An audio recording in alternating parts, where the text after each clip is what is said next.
That's a good one. That's a good one. Oh, God, it's a toad, son. It's a toad, dude. Yeah. I wake up to a little bit of drool on my pillow, feel like it's gonna be a bad day.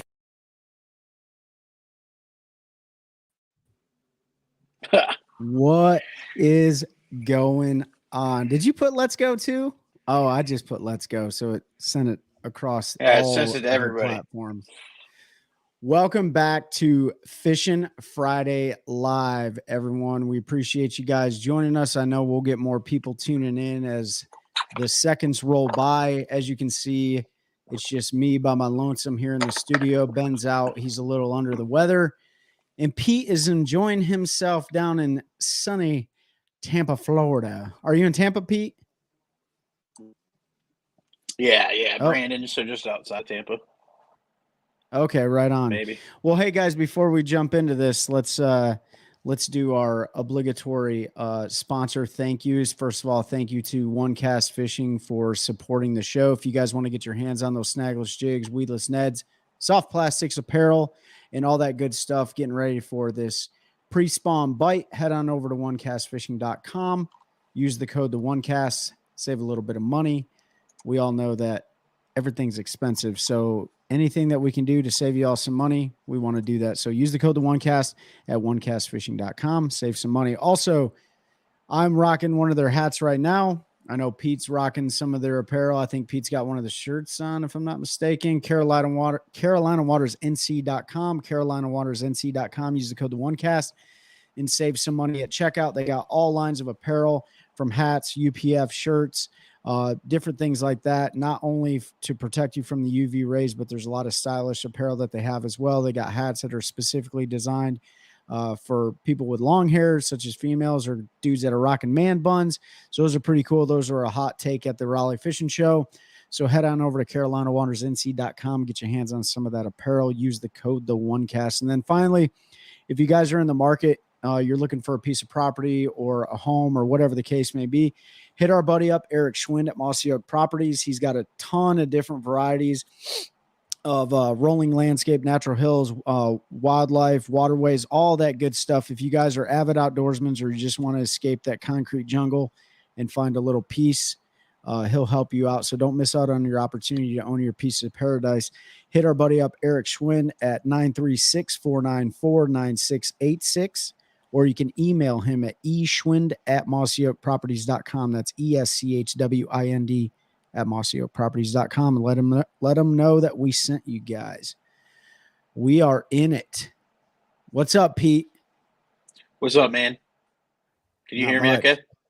Yep, we got you good. Video's good on this side. Audio's good as well. So what do you got? It's Spotty, really weird because I don't know. It's just weird because when we were warming up, I could hear myself like we do in the studio with a headset. But now that we're live, I can't hear myself, and so I don't know if I'm coming through or not. So as much as I hated to listen to myself in the beginning and hear your own voice, now like I'm used to that. So as we're sitting here, doing this, and I don't hear it. It's kind of odd, but yeah, man, just chilling down here in Brandon, Florida, which is pretty much Tampa. Came down for some work for. Supposed to be for a few days, but staying for a few extras. So yeah, man, just probably gonna go try to find some ponds to beat around on tomorrow. And there's a big cold front coming, so Florida bass pretty much completely quit eating. When those cold fronts hit, but still gonna see if we can go find one or two to lean on. Before you started doing, because I want you to tell everybody about that and just a quick synopsis of what you're doing down there, because I think it's pretty cool. But you had the opportunity to go down there a couple days early and fish with our good buddy from FX3, Michael Johns, right? Yeah, so I came down a few days early and spent a couple days with Mike John with FX3. It was actually an FX3 trip with Mike, and we fished the Kissimmee chain.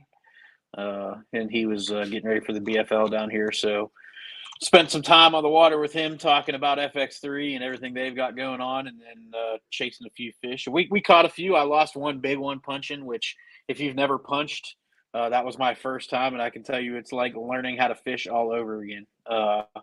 Completely different from anything that I'm used to doing. So Yeah, full disclosure, I've never caught a punching fish. I mean, like, I don't consider throwing like a half-ounce weight through like some thick grass punching. Pete's talking about like straight punching mats with big 1 ounce, 1.5 ounce, 2 ounce weights with a big flipping hook and a bug or a worm or whatever, and waiting for that bite to feel like it's spongy, right?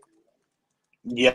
Well, I Yeah. mean, it just depends. Sometimes it's a sponge. Sometimes they thump it as it falls down through that mat. So We're it talking was like kind of like 55, 65 pound braid, right? I was punching with 65-pound braid. Yep. Yeah. Yep. So I've never caught a fish doing that. I went down there last year, as you guys know, and did a little fishing with Mike Johns on Kissimmee as well. But that wasn't the deal that we practiced. We didn't do any punching. I punched a couple times just to do it. I got that new cash and punch rod, which I love that thing. But I never caught a fish doing it. So that's on my bucket list for sure. So if you guys are in the comments and you've caught some punching fish, let us know how you do it, what you use, what your favorite bait is, and all that good stuff. Because Pete and I were both novice at it. We know Mike Johns is probably on right now. He catches them all the time doing that. But tough tournament. Actually, let's rewind real quick. So you're down there. What are you doing? Yeah. So my company does a bunch of stuff, and we do a bunch of ecological work, conservation work in Florida. And so they needed some help surveying gopher tortoise burrows this week. So that's what I've been down here doing. You That's just kind of awesome, go out dude. and walk through the middle of nowhere and look for their burrows and then document them. Before you went down there, I thought you were going to go down there and like check on sea turtles and count sea turtles, which sounded way more cooler than what you're doing. But still, that's a pretty cool deal to go down and enjoy yourself in Florida. I know you're ready to be back up here in North Carolina, as I'm ready for you to get back up here as well, because we know that the bite should be getting better here real soon. Who said that, Pete? Did you get a chance to boat flip a 3-foot alligator? Oh, I bet that was Dave. No, I didn't, Dave. All the ones that we saw were much bigger than 3 foot. So I flipped. When we were punching, we were just going down. You're just going down the grass line, and you're punching a few spots, and you move a little bit. And Mike was in the front of the boat, obviously, and he punched, and then we slid down a little bit, and I'm punching, and I flipped that punch rig up in there, and it comes down, and it landed right in about a 6-footer's mouth that neither one of us had seen. He had to punch right beside it, and it was just laying there on the ground. And I'm like, how do you not see a 6-foot alligator just that's just laying there in the grass like 6 feet away from you? But pretty incredible how camouflaged they were. Yeah. So it landed in his mouth, and I panicked and didn't set the hook, and then it opened its mouth back up, and I was able to pull it out of there without hooking it, because I probably would have lost that battle, I would imagine. Yeah, for sure. I don't know though, man. When they do that death roll, a lot of times we get that braid wrapped up in their face, and then the fight is on. And Zach Scott said, "Gator sounds delicious. Bring us some back." Zach, if you listen to the episode with Shaw Grigsby, he's the guy that we were going to go gator hunting with or catching with, if anybody, because he has a vast amount of knowledge doing it. He does it every single year, whether or not it's through drawing tags or working with FWC, Florida Wildlife Commission, or I think that's what it is. But I can tell you that I'm not going down there just to go gator hunting by myself. I ain't doing it. So no, but I got a contact. I got a contact that I made today with FWC, so I'm going to try to see if we can get them on the show, just talk about the stuff they face down here, because they've got a whole laundry list of things that they face as far as conservation of our natural species. We worry about spotted bass, but some of the stuff that's running around in the waters down here are way worse than spots. So yeah, I did jack a tilapia off a bed. Funny story. Oh, did you? Yeah. So Oh yeah, I thought you I sent sent a you a picture of it. So there were a bunch of beds, and I had no idea what those fish were on them. And then once I got it, I knew it. I sent you pictures, so I didn't know, but as soon as I got it in, I figured out what it was. Yeah. But they don't really eat on a bed like most fish. Like you swim that, I caught it on a D-bomb, but I reeled it into the beds, and then they would swim off the bed. And then I noticed they would come back, and they would pick up any leaves or anything that were laying in the bottom of the bed. So I just rigged up a natural color D-bomb and flipped it into the bed and let it sit there. So when he came back and started picking up leaves, eventually he picked that D-bomb up, and I freaking smoked him in the face and crossed his eyes. He shot 3 foot out of the water. I feel like between Pete and I, like Pete catches more multi-species than I do. Pete obviously caught a tilapia down in Florida. He catches freaking flounder out in the river. I've never caught one of those, like bass fishing. Like you just sooner or later, I've seen you catch turtles before. Like sooner or later, you're going to like snag a dead body or something off a bed. I hope you don't do that, but still, like it's only a matter of time. So, Daniel said, Daniel Hodges on. What's up, Daniel? He hooked a small alligator on a frog down in Okeechobee 2 years ago. Yeah, Daniel, I also caught a small, like 3-footer on a frog on the St. Johns River. And I did boat flip him in because I was destined to get my frog back. So thankfully he death rolled and it was able to like shut his mouth with my braid. That Cortland silent flip is what I use, 65 pound. And, yeah, my buddy was in the boat with me and he was like, "Are you going to boat flip that?" And I was like, "Yeah, absolutely." Like if it was 6 foot, absolutely not. Like you can keep it. But, so before we jump into we had a bunch of questions. We did a quick poll on our community page about what you guys wanted to talk about. I'm not going to go in depth about it. Pete and I, we usually don't go in depth on like MLF Toyota Series events. But I do have to note that somebody dropped to 70 pounds over 3 days on Gunnersville this weekend. And if any of you guys were fishing Gunnersville, like you either got them or you didn't get them. Mike was down there. He had a real tough tournament. A couple other guys I know had tough tournaments. There was 261 boats in that tournament, but whoever got them, they really got them. I know G-Man finished, I think, 104th. So it was tough on a lot of the veterans and stuff like that. And then Ouachita ends tomorrow, right, Pete, for the Bassmaster EQs? Yeah, I was just pulling up because I even looked at the leaderboard today. Yeah, Ouachita is being really, really stingy too. I think if you're in that 10-pound range, 35 pounds is leading. It took 31 to make the cut. Okay. Yeah. So it's not too bad. Okay. Yeah, I don't know anything about Ouachita. I just know that some of our friends are up there, and it's been a tough deal. So, but you guys, obviously, tournaments are flaring up. We're getting ready. The Cat here in North Carolina is getting ready to kick off on Bugs Island. The Piedmont Bass Classic is getting ready to kick off on Jordan Lake on the 3rd of February, next Saturday. I think that's the 23rd. I can't remember. So tournaments are starting to heat up. Water temperatures right now on most of our lakes are between that 49 and 52 degree range, depending on where you're at in the lakes. So like I said, man, get your hands on them jigs, get yourself some square bills, get yourself ready for that pre-spawn action, because you're about to catch some big ones. So, all right, before Pete, you got anything before we move into the questions? No, I was just gonna say I don't know what the weather's about to do, but if we're getting that cold front, then that'll probably drop those temps again and push us back even more. Yeah, so it's supposed to drop down, high of 51 tomorrow. I think another high of 50 on Sunday, and then it's supposed to warm back up Monday. But I went out today. I won't say the lake I went on, but I sucked. I caught 2 fish all day long, and I turned the forward facing sonar off. I literally dropped the trolling motor as soon as I put the boat in the water and started fishing, and I caught one on my 4th cast, shallow cranking. And then I played around with that all day and didn't really. I caught one more little fish, and then I had to go deep. But you could tell, and we'll get into this with the comments, because we're going to talk about electronics a little bit. You could see the fish behavior was not. They weren't moving around a lot. The bass weren't moving. The bait fish weren't moving. Like, it was just a different. You can just tell that the bite was slow. At least for me, it was slow. I'm sure other people caught him. I know Charles went up to Bugs Island today. He said he struggled. I think he caught 4 fish, but again, you can hit a little stretch of them and catch a limit. But if you don't hit that right stretch, sometimes it's tough. So, yeah. All right. So let's jump into this first comment here. Pete, I'm in the private chat. Yeah, you're good. So since So the first comment is, or the Just first real question quick, is, he said who grabbed 70 pounds. It was Hayden Marbett was his name. He's for angler out of Alabama. yeah, he smoked him. All right.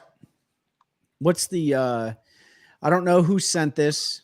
Says, since I'm new to the use of electronics, I'd love to hear some tips how to interpret what I'm seeing, how to use side scan imaging and down imaging to its fullest when I'm trolling, spot fishing, or scouting areas. How do you guys incorporate the use of imaging in your time on the water? Oh, that was Zach.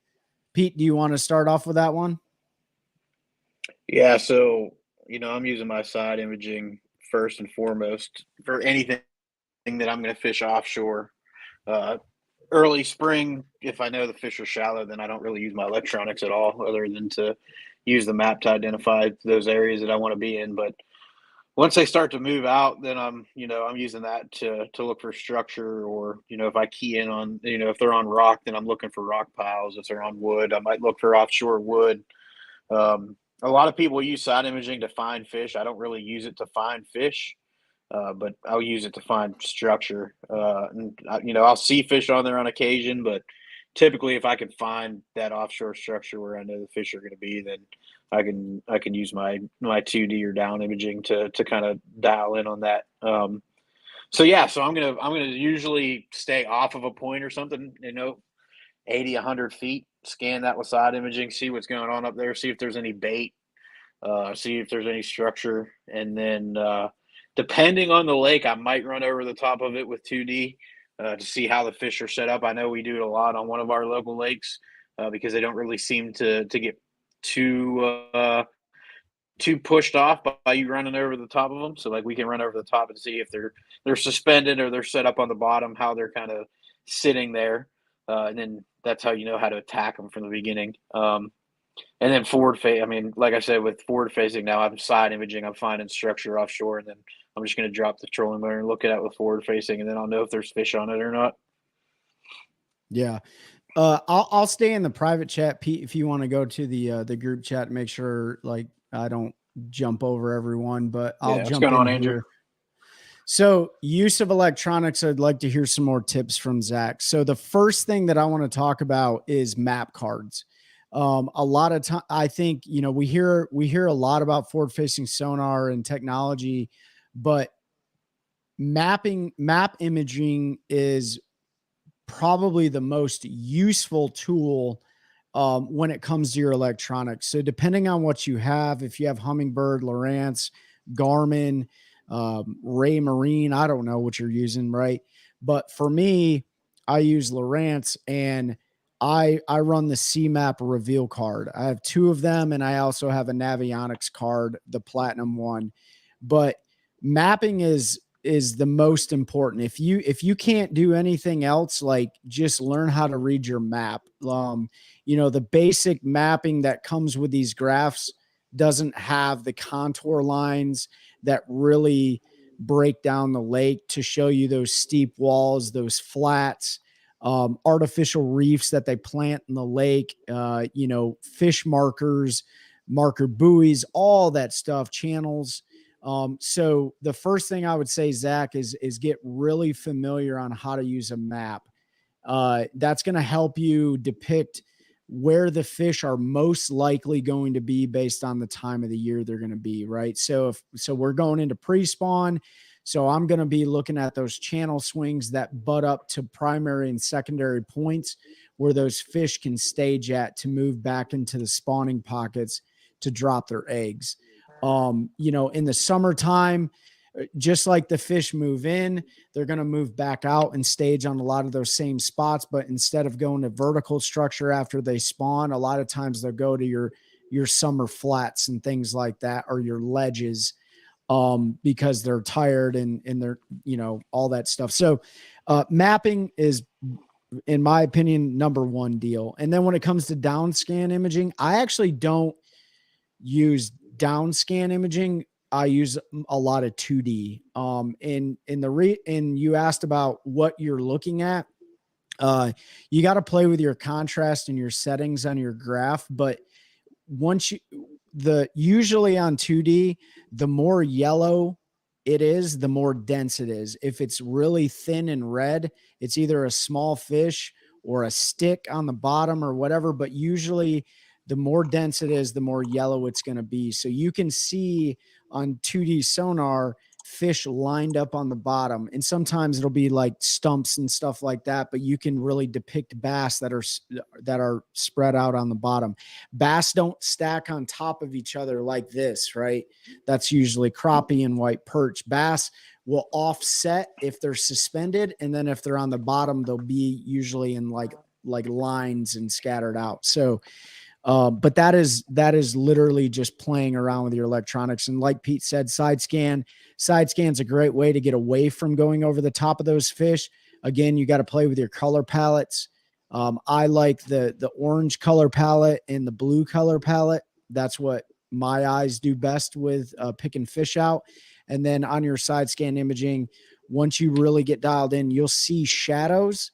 And if anything's creating a shadow, it's either a stump with a shadow or it's a fish with a shadow. You'll be able to pick out those things. So, or rocks and stuff. So I don't really know what else to say. Forward facing sonar is, man, that's just one of those things you just got to go out and play with. Best thing you can do is drop the trolling motor in there if you have forward facing sonar and like scan a bridge to look at what a bridge looks like, bridge pylons and docks and stuff like that. So what's up, Mikey?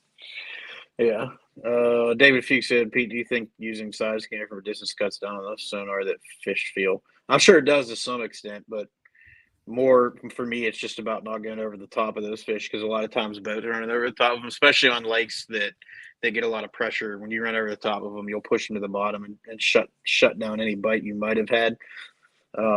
There are times where I'll intentionally run over the top of them, and then I'll juice my motor to stir shad up, because sometimes you can trigger them to feed doing that. But you really got to read kind of what's going on the water, how those fish are setting up, and that's really where forward facing has come to be a tool. I can sit back, I can watch how they're acting, if they're feeding or not, and then kind of figure out a game plan for their, like Trey said. And then 2D down imaging, I think that's a preference thing. Like, I know there's guys with down imaging that have it dialed in where they can tell fish from stumps and logs and all that stuff. I don't mess with it enough. I'm more comfortable with 2D like Trey is. So typically that's what I'll run. As a new forward-facing user, I found Perspective 360 mode is a bit more user-friendly if you're used to fishing shallow. Yeah, I can see that, Cody. I don't really ever use Perspective because I have Mega 360 on my boat along with my forward-facing, so I have that constant 360 side image available to me. Yeah, perspective mode. That's something I'm going to play with this year in the spawn.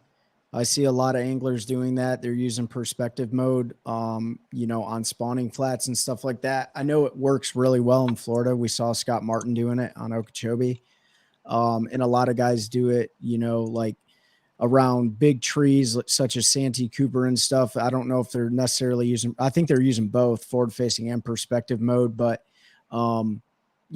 if the fish are locked on beds, I don't think that sonar is going to kick them off the bed. But I will tell you that in my experience, offshore fishing, deep cranking, if you pull up on a school and you scan them with your forward facing sonar and you're not getting them to bite, like turn your forward facing sonar off for a minute and see if you can get them to bite. Like the amount of sonar that's going on the lakes now, I'm not sure if it's actually having a negative impact or if the fish are just going to start getting used to it like they're used to every other electronic. You know what I mean? So I think time will tell, but I definitely have noticed a difference with it right now, but maybe in the future it'll become the new normal for those fish. So I don't know. What's up, Brad? No, I haven't used the Lowrance version because you have to have 4 transducers and 4 black boxes to do that. So, for what? For their 360 stitching that they came out with for their active target 2. You can do Let's read this. You might only need 2, but I still have to have 2 active target 2s to do it. So I haven't messed with it. Hopefully that answered Paul Stevens' question. He also said, I'd like to talk about electronics, especially forward Mega Live imaging. Mega Live is the forward facing sonar for Humminbird, right? Yeah. So Yeah, I mean, you got Mega yeah, Lives, Hummingbird, and then Live Scope or what's the other? Panoptics. Panoptics for Garmin, Go. and then Active Target is Lowrance. Yep. But they're all about the same. I mean, some people say, Garmin's the best. Some people say Active Target's the best. Whatever you're comfortable with. I still know guys with the original Panoptics on their boats, and that's what they're used to. But yeah, I mean, forward facing sonar, whatever model you have, it like everybody says, it's not going away. You're either going to adapt to it or you're not going to adapt to it. There are plenty of tournaments where you don't need it. There's plenty of times recreationally fishing where you don't need it. So, get it if you want it, and don't get it if you don't want it, Yeah, just to put it in perspective, like for the bank beaters or the folks that don't have it, don't want it,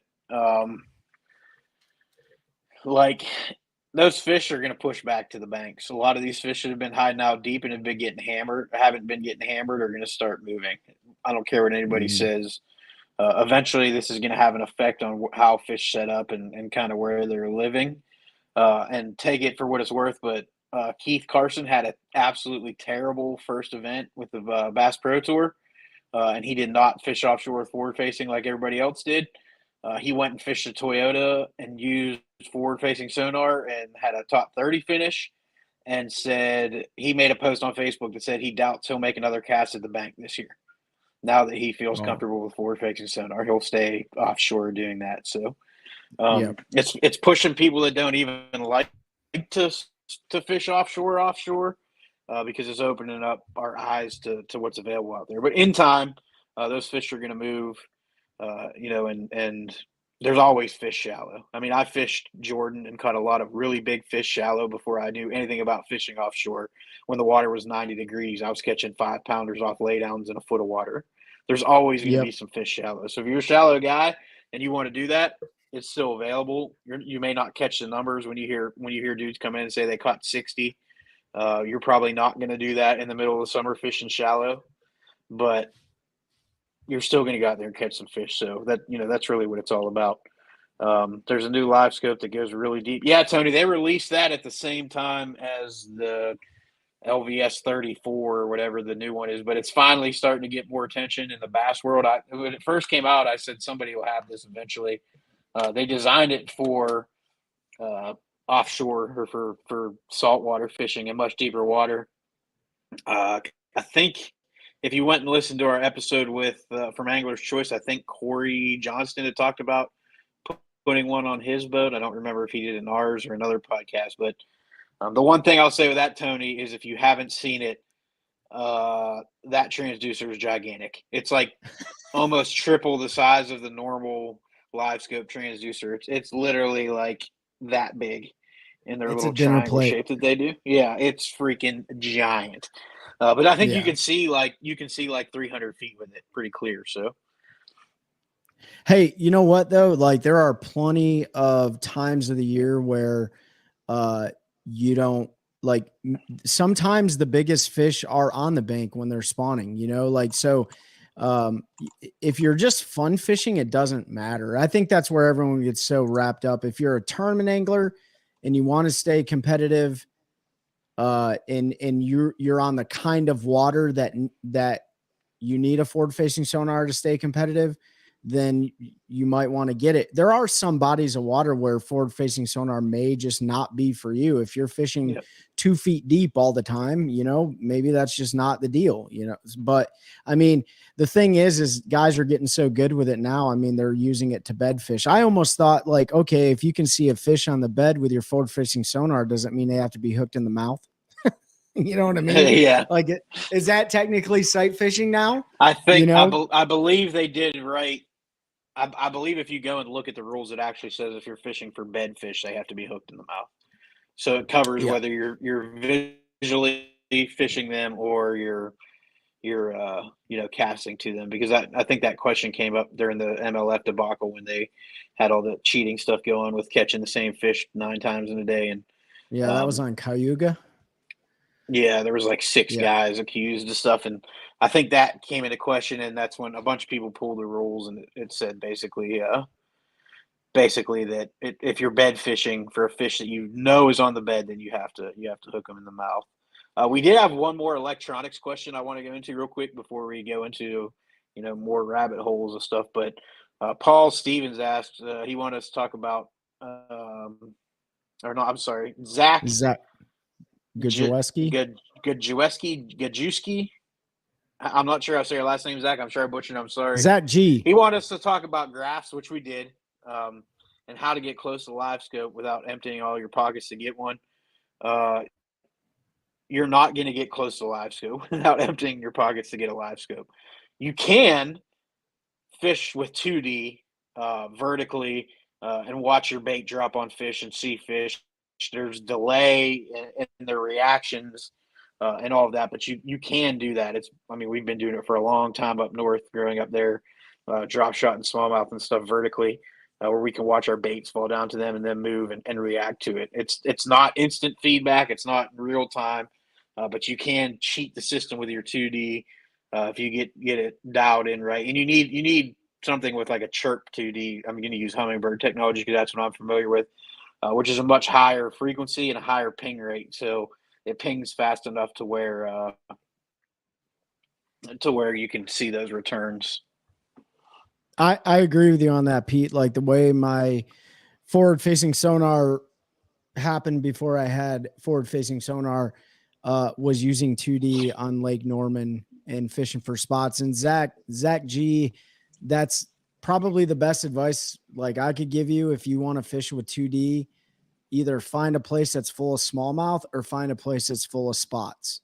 I don't know if I could do that with a largemouth, just with the way that they set up and stuff. But again, if you get really good enough with your 2D that you know what the largemouth look like, then you can probably get away with it. But spotted bass and smallies, you can definitely do it with 2D sonar. But like Pete says, make sure you got the right rod and the right bait because you're going to get bit before you even think you get bit. Yep. Andrew Pulliam Fishing said, whatever you have, don't forget time on the water. So the most important tool. A lot of pros have all the toys and still don't catch them. We focus on the top 10, but there's a bottom 10 too. Yep, you're absolutely right. Unfortunately, more and more we're seeing that bottom 10 being the guys that don't want to use the forward-facing sonar but you know what? Offshore, but if you guys caught the NPFL's first tournament of the year, which was on Logan Martin's, the only tournament they've had this year, it was won old school style by Will Harkins throwing a red crankbait around and beating the rocks and beating the dock pylons and stuff like that. So everyone else that was out there scoping, they caught him too, but the quality that Will Harkins was able to catch because of where he was at and how the fish were moved up, he did it old school. So and that's the Andrew's point. Like, you got to know where fish want to be and be around them. Just because you can see them doesn't mean they're the right fish. Absolutely. Yep. Time on the water. Can't replace that, man. Can't replace it at all. All right. So we beat up electronics pretty hard. Hopefully we answered some of your guys' questions about electronics. Let's see. What's going on, Patrick? Hope you're doing good. All right, looking forward to getting through. Did we lose Pete? Yeah. Oh, there he is. We can't hear you, Pete.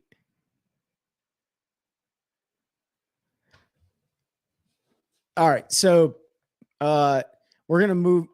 No, we can't hear you. All right. Let's move on to the next question. Pete will jump in here when he gets on. Aaron Little asked about boats. So we talked about electronics, had a bunch of questions about those. Let's talk about boats. So boats, is it worth going to see Bradley Terry and buying a brand new boat, etc.? So to answer that question, that just completely depends on your individual financial situation. Everything is expensive, and that's everything from steak to boats to vehicles to homes. Interest rates are not great. So, I mean, if you're in a financial situation where it could put you in jeopardy, like I wouldn't go buy one. I'm still running a 2017 boat because it's paid off and it doesn't make sense for me to go buy a new one right now. But Bradley Terry, he's a good buddy of ours with Carolina Waters Apparel Company. He works at the Bass Pro Shops in Cary, North Carolina. And, they're all White River Marine products. So Ranger, Tracker, Nitro, Triton, all that stuff that's up there. If you're looking to buy a brand new boat, it's pretty hard to beat Nitro and Tracker's prices. They've pretty much dominated the industry. The number one selling bass boat in the continental United States is a Tracker 175, just because of the price point on it. It's not a tournament rigged boat, but you could fish a tournament out of it. But that question really is, if you want a brand new boat and you can financially afford it, then sure. But you guys can also, if you look on the internet, if you look at bassboatsforsale.com, or you look on Facebook Marketplace, or you look anywhere else, they're having a hard time moving boats right now. And that's because the interest rates are so high. So if you don't want to pay, let's say 8.9% or higher on a boat, then don't go buy one. That would be my recommendation on that. We've been to a couple different marine dealers and their inventories are extremely full. There was an instance of a guy with an 835 credit score or something of that nature, and he couldn't get below an 8.9 interest rate. So that just goes to show you right now what the market is like for new boats.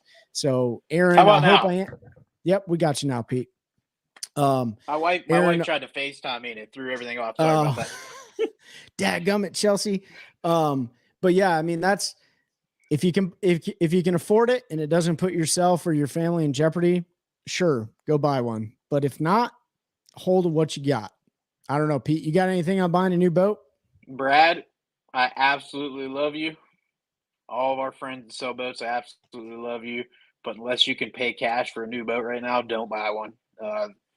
Interest rates are still crazy. 7% on a boat is nuts when you're dropping $100,000 or no, even $60,000. So if you can hold off for a little bit, I think those are going to come down here pretty quick. And like I said, Brad, I love you, but I personally would not buy a boat right now just because of the interest rates and the need to finance.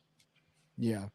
Seen sub sevens on 2 deals. It's getting a little better. Yeah, Brad. So it's starting to come down. So if you're somewhat in the market, I would just give it a little bit, and I think we'll get back down to reasonable. Now, reasonable before and all this inflation stuff hit us was 5% was pretty good on a boat. If you got under 5%, you were doing really good. So if you have cash, my opinion right now is buy what you can afford with that cash, and then you can always upgrade or make a change once things get a little bit better. The only thing I'll say is, if you're an absolute hammer and you can beat everyone's brakes in on like a BFL or a Toyota Series event, they have serious Phoenix bucks that they're kicking back. I know a lot of these tours, regional and national level tours, have a lot of bonus bucks for certain boats that you run. So if you're awesome and you're going to beat everyone and you run that brand of boat, then you might be able to pay your boat off faster. But yeah, it's just one of those things. Like, even the pros have a hard time moving their boats. Our good buddy Destin. If you're in the market for a Phoenix, a fully rigged Phoenix with 4 Lowrance, fully tournament rigged PHX 21, I believe. It's got 4 12-inch Lowrance. It's got active target. All lithium batteries except for the cranking. He's got a dual AGM set up for his cranking battery electronics. It's got, I forget how many hours on the motor, but it's well taken care of. But well taken care of. It's got a Yamaha 250 SHO on the back. It's got power poles, all the things that you need. He's asking $70K out the door for that boat. Another buddy of ours, Mike Nadeau, he's got his TRX 20 with a 225 Merc on the back of it. It's a 2020 or 2021, if I'm not mistaken. I think he's asking 54 something for that Mike's boat I'm talking about right now, Pete. Oh yeah, that's a great boat too. Really well taken Yep. care of, good maintenance. You need to add your active target or whatever that you wanted on there because he didn't use it before, but that's another good one. Dual poles, all that good stuff, and it's won a bunch of money, so it can catch fish. And if you guys are in the market for my boat, it will be available next year because Bradley Terry's going to hook me up with a brand new boat from Bass Pro Shop. So Mike said 2020 is his boat. So okay. All right. So hopefully that answered Aaron's question. The rest of the on boats, hopefully that answered the rest of the guys' questions on electronics. And then we'll move into the final one that you posted, and then we'll just have dialogue after this. This one, Terry Baker asked what programs are available in our area to help grow future young anglers to achieve their potential dreams of becoming successful anglers. All other states have it. So I'll just cut it off there. So Terry, North Carolina has a huge following for the North Carolina Athletic Association is affiliated with bass fishing. The North Carolina high school Bassmasters have their own website. They have East, West tournament series on the North Carolina High School Bassmasters website, which I want to say our good buddy Daryl Stevenson runs that program. They have absolutely how you can start a team. You don't even have to necessarily be affiliated with that high school. You can start a Bassmaster team. Who is it? Is it Cat? Who does? No, Collins. Collins has a youth division for tournament anglers. So the youth fish at the same time as the other guys, and then they just weigh in before them. So, compared to when we were growing up, Terry, like we are leaps and bounds ahead of where we ever have been before. I mean, from all of the high school bass fishing associations to the college level tournament anglers, out West, the One Bass Series now can qualify for the Bassmaster Classic. Like the Bass Federation is trying to make its way back. But regarding the youth, there are a ton of different programs through the North Carolina Athletic Association and the high school Bassmaster series. So hopefully that answered your question. You can go to just Google North Carolina High School Bassmasters. It'll take you right to their website, and it says how to everything, how to become a team, how to do this, and how to join your teams if there's local ones. Yep, because they're not just school. They're not just school affiliated. You can have community affiliated teams too. So like Kieran, who was on the show early on, fishes with Fuquay, and that's a community team. So literally anybody in the area can join that one. That's right. As a member of that community team. So North Carolina's got one of the biggest high school programs. Our colleges are always doing extremely well in the college series. So there's lots of opportunity now. And you can reach out to them and get those. But Cody said I'd argue you can catch just as much from a John boat as a fancy bass boat. You definitely can. Andrew should have a 20K rig, Trey and Luna with a 115, compete against $100,000 rigs all the time. It's not the boat, it's the fisherman. That being said, if I had the money, I'd buy it. 100%. I agree with that too. We got weekend warriors, can't afford the big boat, but one you can fix up, then trade up. That's what I did to end up with the TR2098 model. I got it for $5,000. Yep. Yeah, I mean, those old boats are built well. As long as you get one that doesn't have wood in it, you can buy one fairly cheap. And right now, not actually. Used prices are coming down, so you can start getting back into them again, and then you can upgrade and do sort of what you want with that boat. It's kind of like a blank canvas, and you're not out that much money, and everything works really well. I just scrolled up to the comments, and it said Pete's mouth was moving, but no sound. Yeah, I had a whole cluster part going on. So hopefully we answered Terry Baker's question. If you got any more, Terry, you know where to find us. Just shoot us an email or shoot us a message, and we'll talk to you about it. Mike put on here earlier ramp permits at 7:30. He put on ramp permits. Do you want to talk about that at all, Pete? Yeah, it's a disaster. So Yeah. The laws have I think changed. we talked about it a little bit, but they changed the law basically overnight, without much public comment or anything, to where you now in North Carolina to get a ramp permit. What's up, Eddie? Eddie said Eddie Yaha said you can get in touch with Patrick Gilchrist. He's over the MLF Youth in North Carolina. And Bob Bauer is Bass NC Youth. So there's some names for you.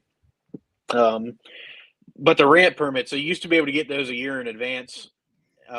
Essentially, you put in for a general permit, you got that permit, and then it was kind of open date wise about when you could use that.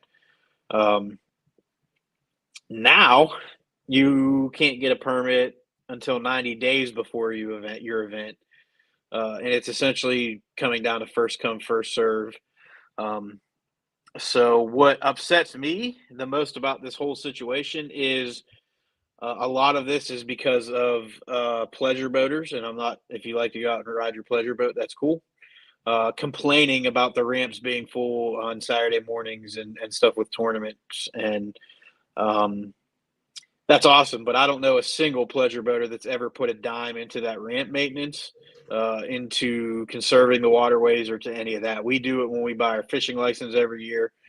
We do it with the permit fees that we pay to be able to use those permits to launch for tournaments. Mike's a little bit better educated on it, because he was our weigh master for our club for the last couple of years, so he sort of can probably speak a little bit more technical. But there's a split that they're using now at the state, where I think you can only during certain months you can only use 60% of the allotted parking spots, and the other 40 have to be left open for pleasure boaters or other folks to be able to launch. Again, people that don't pay to use those ramps. It just, pardon my French, but it pisses me off. We put a lot of money, we put a lot of time, into our fisheries, into those ramps. Whenever they have, stuff going on at our local ramps, you always see fishermen there helping do the work if they open it up or ask for volunteers. All of that kind of stuff. And now we're essentially being punished on top of still having to pay fees, potentially not being able to get our ramp permits for our derbies. Yes, they are for derbies. The ramp permits, the launch permits you have to be able to weigh in. So here's what's going to happen. And I'm going to tell you straight up, and I hope it does. Guys are going to start weighing on the water. There's a few small clubs that do it already. Mike said Memorial Day to Labor Day, you're only allowed to have 40% of the parking places with your permit. 40% can go to us that are actually paying to use the ramps and paying to maintain the ramps. No, you don't need ramp permits for fun fishing. These are just for derby. I got comments after this, Pete. Go ahead. Yeah, Trey's going to jump into this, but I'm going to continue to. This is all coming from the enforcement side as well. I'm sure it is, Eddie. Yeah. And I know there's been some conflict and some frustration when two clubs will show up to use a ramp on the same day, and it's a small ramp, and there's not enough parking. And, I get that those circumstances happens from time to time. It's unfortunate that tournament anglers, and in turn all anglers, because I know there's more fun fishermen than there are tournament anglers, but the visibility is the tournament anglers. So, those ramp fees again go towards maintaining the ramps. All of us help pay for that when we buy our fishing licenses, whether we're fun fishing or not. And it's just frustrating as a tournament guy or tournament girl or tournament angler that we do so much to promote conservation and putting your money where your mouth is, and then we kind of get slapped in the face to where now we may not be able to fish derbies that we have scheduled. So far, it hasn't really impacted some of the weekday night tournaments, but I don't honestly know if they're pulling permits for those or if those guys are just like, we're going to do this until we get busted. I don't know. I'm not going to say when they are or where they are. They may just be running it till NCWRC shows up and says, hey, what's going on? It's a bum situation, and it's not just happening in North Carolina, and I've been seeing it happen in these other states, and I've got buddies in other states that have been posting about it. And I've always thrown my support to them and like, hey, that's BS. Like, we got to stand together, blah blah blah. But now I really see their frustration that it's affecting us. And my club just had to move our first tournament because we couldn't pull the permit for where we had scheduled 6 months ago to have our first tournament. They applied within those 90 days. Another club had already applied, and they were basically like, too bad, so sad. So luckily we were able to pull one for another lake, and we were able to fish that. But that's all. It upsets me. Yeah, I was excited for something too, Cody. It just upsets me that our money is actually going towards maintaining those ramps and everything, and now we're being punished because of it. So, pardon my French, but I think it's absolute bullshit. And tournament anglers and recreational fishermen are the ones that dump way more money into the economy when it comes to obviously fishing licenses, fuel for the boats, food at the local gas stations, all this stuff. These people that have the pleasure boats, they're the ones that are littering the most. They're not conservationists. They don't give a crap. A lot of them don't give a crap about the habitat for fish or the wildlife or anything like that.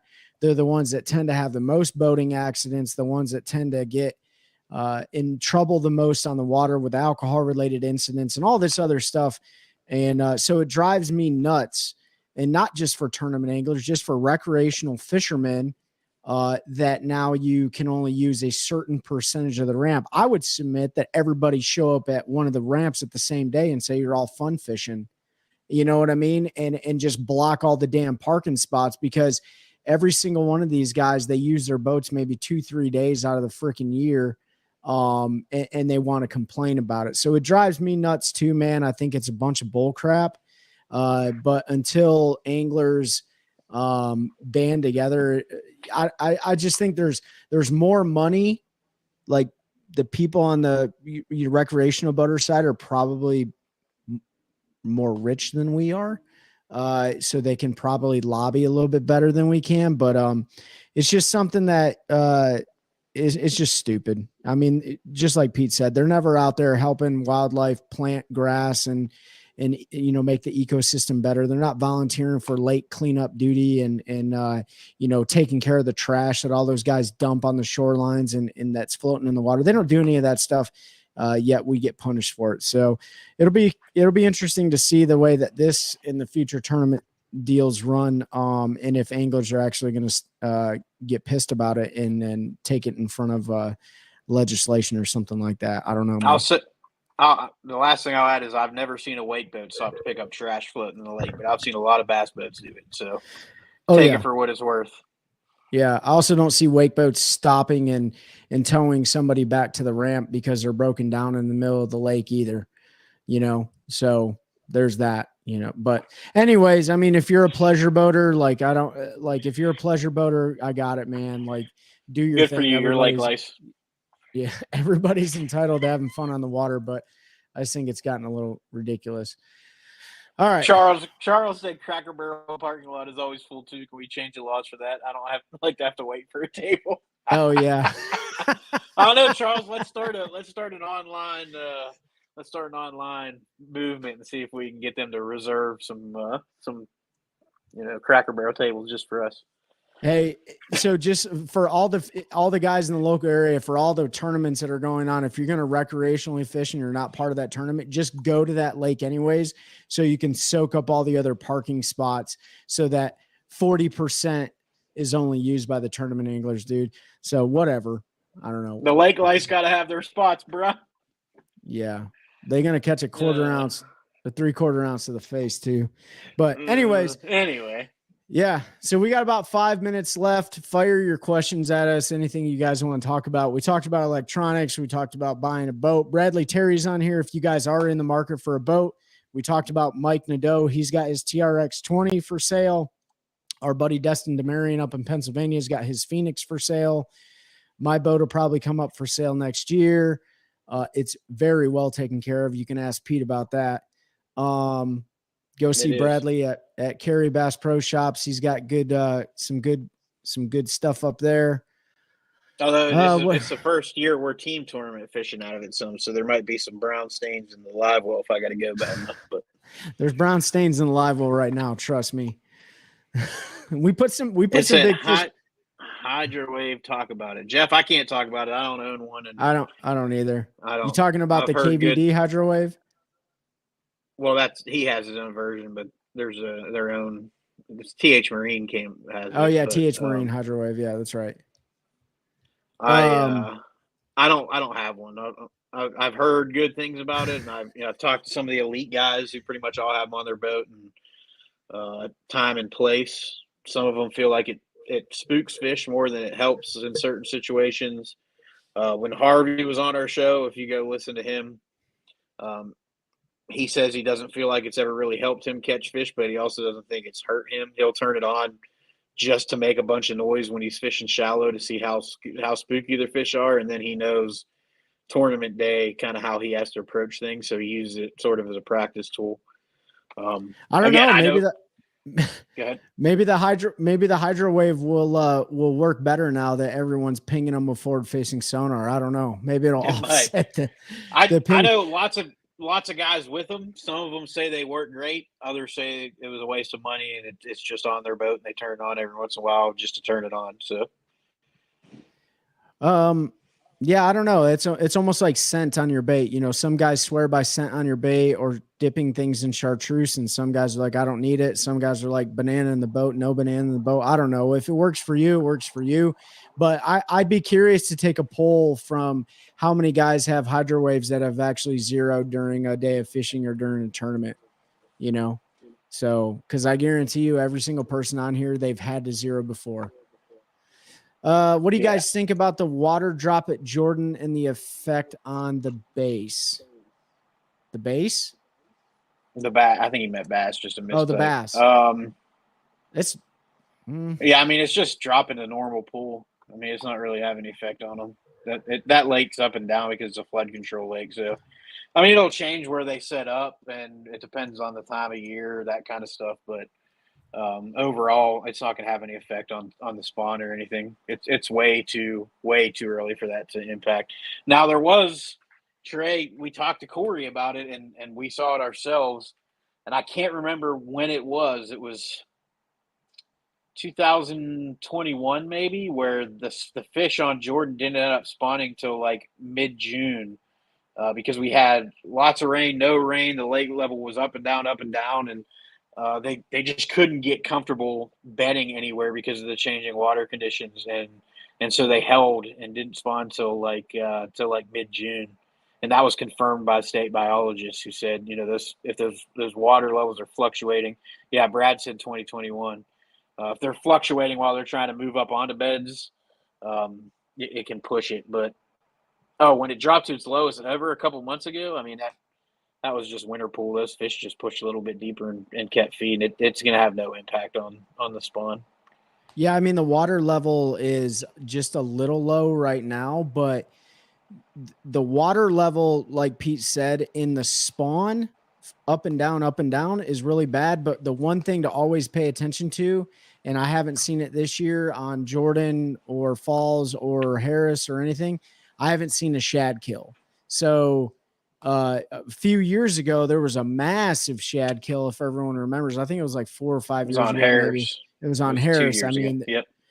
Was it 2 years ago? Yeah, because it was when MLF came. Everybody was out there and couldn't catch any fish, and then MLF came in and whacked them when nobody else could catch them. I know that I crushed them after that. But yeah, I mean, like Jordan seems fine right now. I mean, I caught bass there today. I said I wasn't gonna say I caught bass there today. I caught bass there the last time I was there. Guys are catching big fish out of there still, so I don't think there's any issues. But hopefully the water comes up a little bit for the spawn and it stays stable. Yeah, that lake's is deep enough. I mean, it's not super deep lake. Deepest hole I've found in Jordan's like 32 or 33 foot, somewhere right around there. I think there's some holes that are pushing 40, mid 40s. So I mean, unless it drops to where those are a foot deep, there's plenty of water there for those fish to support. And there was Yeah. like Trey said, there wasn't a big shad kill or anything. Yeah, Brad, the lake turned over and killed all the big striper. Fellas, y'all didn't see what's that?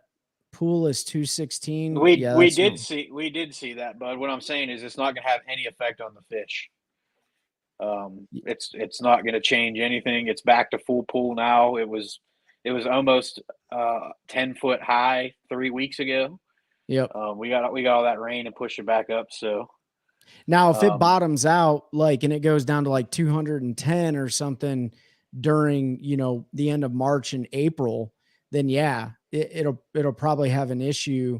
Or if it gets really, really high and then dumps down during the spawn, then that's going to have an effect on the fish, the bass population, because then those eggs are just going to be on dry land and die. In the stripers that were killed off, like the stripers were always stocked in Jordan, from my understanding. yeah. Where guys are catching most of the stripers now, if they are catching them, is up in Robeson Creek area, I believe. Oh yeah, all up and down the river. Yeah, in the river. The river's freaking deep. So yeah, I don't count that, Brad, in front of the dam, but yeah, it's 40 some feet.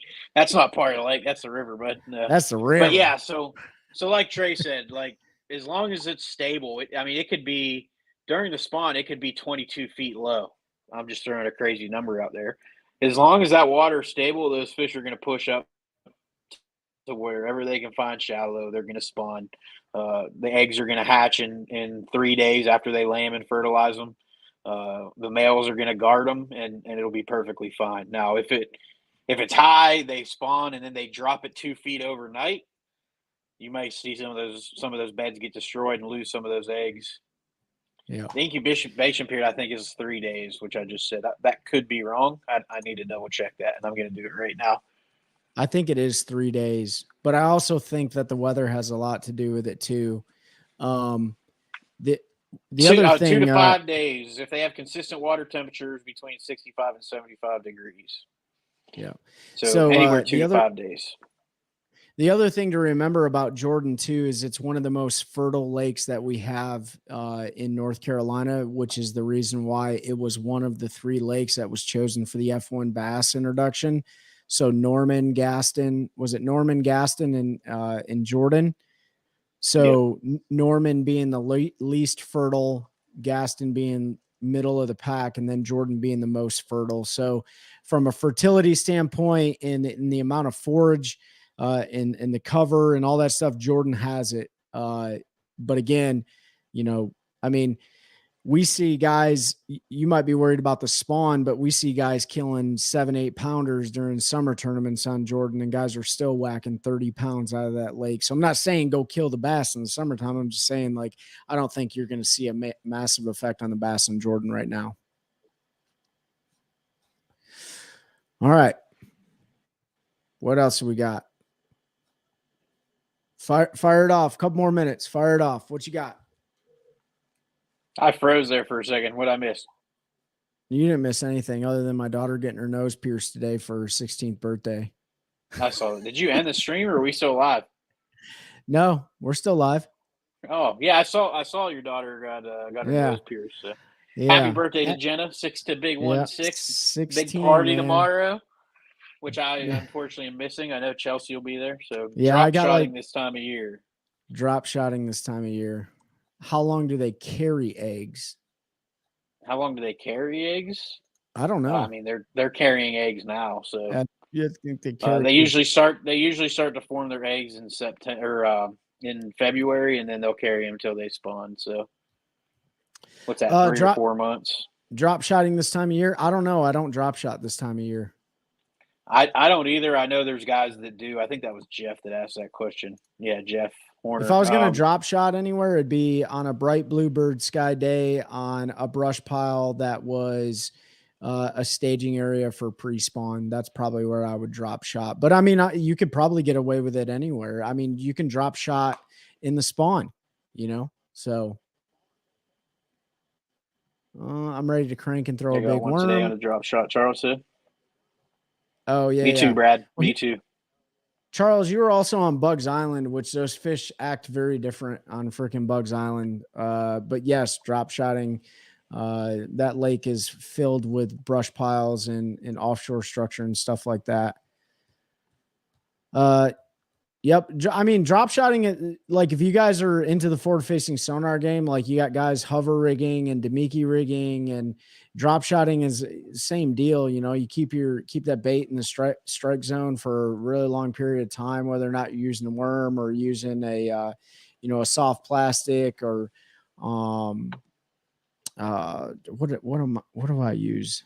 It's made by Yamamoto. I can't remember the name of it. Anyways, but yeah, drop shotting works, man. Like, especially. So we drop shot your cane piles. Oh yeah. I love a good drop shot. I always have a drop shot tied on. We don't have forward facing sonars. You don't need forward facing sonars. When do bass start making and carrying eggs before they lay? I don't really know. February. I think it's February? 3 months. About 3 months. Yeah. Yeah, you'll start to see them with eggs. If somebody kills a female in February, she'll start to have some eggs, and then they'll reach. They'll be full, ready to lay by end of March, beginning of May, and then it's just waiting on the water temperature and everything. They'll just keep fat to maintain those eggs' health, and then they'll squirt them out, and 2 to 5 days later, a bunch of little baby fry are out. Yeah, but that depends on where you're bass fishing too, because I don't know how Florida bass do it, but they spawn in January sometimes. So they may start, so for North Carolina, yeah, February. And right now, like between now and March, like you can catch some true giants. And you catch giants on the bed, of course, before they drop their eggs. So there's some big ones to be caught for sure. Interesting fact too. I'm gonna leave y'all with this as we wind down. Everybody thinks when they catch a big bass, like a 7-pound bass, in in the summer, that was a 10 or 12-pound bass during a spawn. Not true. No. Science says they usually lose less than a pound between eggs and fat loss. From when they spawn to when they're done. So. They don't drop 3, 4, or 5 pounds just from laying their eggs. Yeah, they only drop that weight if they shit out those lead weights that you put in them. So, yeah. Speaking of lead weights, we got another lead weight controversy for those of you that haven't seen. Really? Yeah. So they thought they had a new state record white crappie, 4 pounds and some change. The Game and Fish certified it, and then a few months later asked to check it one last time. They wanted it. They got a hit with the metal detector. They took it to the zoo. They they took an X-ray, and there were 2 ball bearings in its stomach. So they forfeited that state record, reinstituted the old one, and now they're back to the old record. And that guy's so you said this was a felony. What was this? A white perch or a white bass? White crappie. Oh, white crappie. So somebody put some lead weights in a fish that most people just eat. Yeah. They wanted that state record, bro. Guys, I'll tell you what, desperation is a hell of a thing, and people will do anything to get that title. So don't be that guy or gal. That's ridiculous. Won't slide them out to deeper water to stage. They're still going to be in the same water depth. It's going to be further than where they normally would, but there's reasons they're in those water depths. It has to do with temperature and where the bait is. So yeah, if the water level's falling, they're not going to be in the exact same area they would be if it was a normal pool. But they're still going to find that depth range relative to the body of water and water temperatures and stuff. Yeah, I mean, but every situation is so different. You could be fishing a tidal fishery where water's going in and coming out. Fish are going to move into different places, or they're going to have different feeding patterns, but it really just depends on what lake you're fishing, what time of the year you're fishing. It's all relative, to be honest. But yeah, if they're consistently dropping water, fish are going to behave differently. And then if it floods, fish are going to, a lot of times move up, but yeah, it's all relative. All right. Anything else, Pete? I got nothing, man. I'm ready for bed. Yeah. Hey guys, we appreciate your engagement tonight. That was awesome. We'll do the next time around. Just check the community page. If you're not a member of the community page, go to the OneCast community page on Facebook. Sign up. You have a few questions to answer, because we don't let fake accounts in, and then we'll accept you, and then you can be part of the community. Check our partners out again: OneCast Fishing, Mossy Oak Properties with Eric Schwinn, Carolina Waters Apparel Company, CarolinaWatersNC.com. If you guys got any questions about Destin DeMarion's boat, Mike Nadeau's boat, hit those guys up or hit us up, and we can put you in contact with them. They're selling both of their rigs. We got a couple last questions here. Off topic, will you be going to the Classic? I'm not going to the Classic this year. Nope. No, I don't. That's too far for us. We're not going to be at the Classic. Let's see. Good night. Have a good weekend, guys. Tight lines. Good night. Tackle it up. Hey, appreciate everyone. We will see you guys on the next Fishing Friday. Last thing I'm going to say, make sure you go to our podcast. You can go to on Spotify, Apple Podcasts, Podbean, YouTube, all that stuff. We are doing the giveaway. We've announced it a couple Fishing Fridays ago. We got a bunch of different cool things, from casting rods to Lowrance fish finders to baits and things like that. So we talked about it before, but make sure you leave us a review on one of those platforms and then take a screenshot of it and send that to us, either to Pete and my Ben's personal account, or our OneCast Instagram, or the OneCast community page, whatever you want to do. Just make sure you take a screenshot so you can enter yourself in there of your review, and we will do the drawing the last Fishing Friday of March, right, Pete? That'll be the first drawing. Yep. And then we're going to do one. First of 5 drawings. It'll be 5 months in a row. The last Friday. Yep.